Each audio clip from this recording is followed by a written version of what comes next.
itong istingan o gana pa itong ibuhat. So, ato isaksak diri oh. Nana, saksak na to. Dali.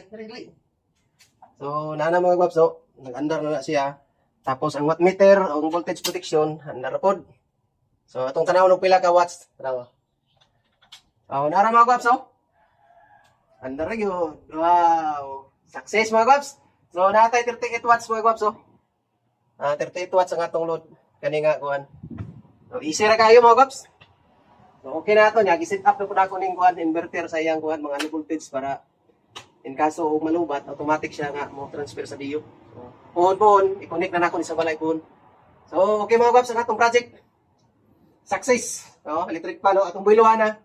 Oh, builuhan na to. Oh, nanay 40 watts. 40 watts. Atong, number 3, para kusog. Di na oh. 48 watts.